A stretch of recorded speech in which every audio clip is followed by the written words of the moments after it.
Brought to you by TechnoSpark 20 series smartphones. I'm superhuman.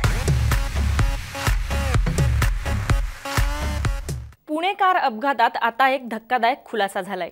सीबीआयने दिलेल्या माहितीनंतर अगरवाल कुटुंबियांचं अंडरवर्ल्ड कनेक्शन आता समोर आलंय।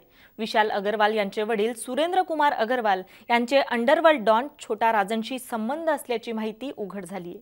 त्यामुळे या प्रकरणाला आता वेगळीच कलाटणी मिळाली आहे। भावासोबत असलेल्या संपत्तीच्या वादात अल्पवयीन आरोपीच्या आजोबांनी छोटा राजनची मदत घेतली होती। या प्रकरणी अजय भोसले नावाच्या व्यक्तीच्या हत्येच्या प्रयत्नांमध्ये सुरेंद्र कुमार अगरवाल यांच्या विरोधात बंड गार्डन पोलीस ठाण्यात गुन्हा दाखल आहे।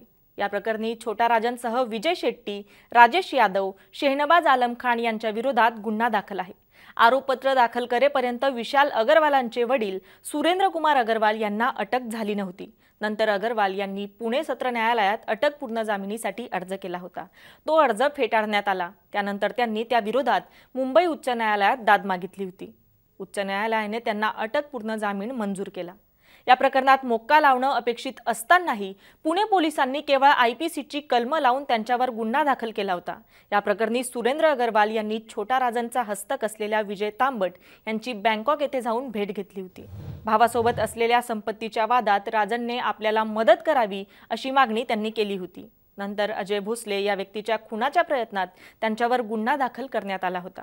नंतर छोटा राजनला भारतात आणल्यानंतर त्याच्याशी संबंधित सर्व प्रकरणे ही सीबीआयकडे ट्रान्सफर करण्यात आली। त्यामध्ये सुरेंद्र अगरवालांचे हे प्रकरण असल्याचं आता उघड झालंय। सन 2007-8च्या दरम्यानचं हे प्रकरण आहे। दारूच्या नशेत गाडी भरधाव वेगाने चालवणाऱ्या अल्पवयीन मुलाला तुरुंगात रॉयल ट्रीटमेंट मिळाली आणि 15 तासांमध्ये जामीन मंजूर झाला। पण याआधीही त्याच्या आजोबांच्या बाबतीतही पोलिसांनी विशेष प्रयत्न करून त्यांना मदत केल्याचं आता स्पष्ट झालंय। त्यामुळे अगरवाल कुटुंबियांवर पुणे पोलिसांचा आधीपासूनच वरदहस्त असल्याचं समोर आलंय।